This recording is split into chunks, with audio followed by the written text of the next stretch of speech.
Okay, let's jump right into the situation.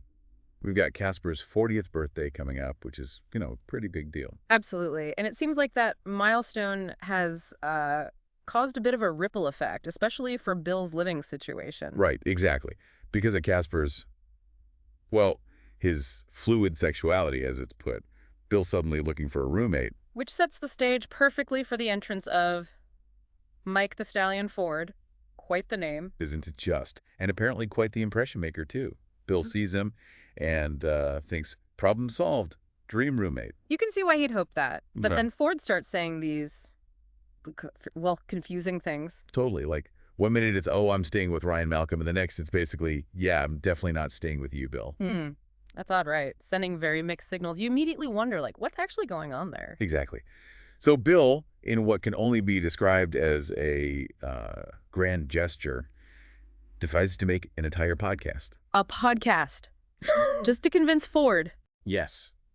Like a proper full-on podcast. Apparently, he even dipped into his kids' college funds to do it. Serious commitment. Wow.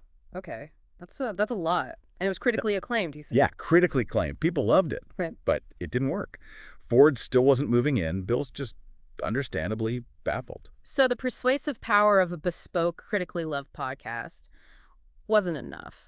Ford's leaning towards Ryan Malcolm instead. Right. And Ryan Malcolm, well, the description we have is doesn't even lift. Okay, so maybe not Bill's usual type of roommate, perhaps. Perhaps not. But more significantly, Malcolm's dealing with a really serious illness. Oh. Yeah, the description is pretty graphic. A disease that, well, it apparently melts dicks off faster than a candle melts being lit by a blowtorch. Goodness. That's Yeah. incredibly severe and quite the visual. It really is. And you'd think, right, that such an extreme health issue might make someone reconsider being roommates. You would definitely think so. But Ford doesn't seem deterred. He still wants to stay with Malcolm over Bill. Apparently so. Yeah.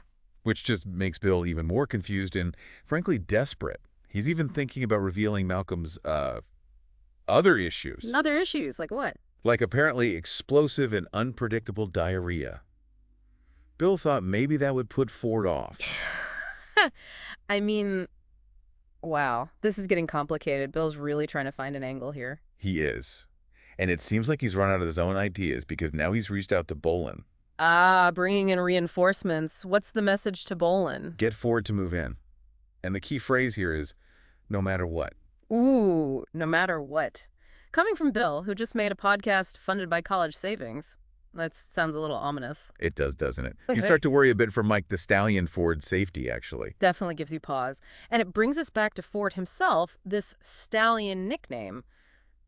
It really hangs there. What is it about this guy?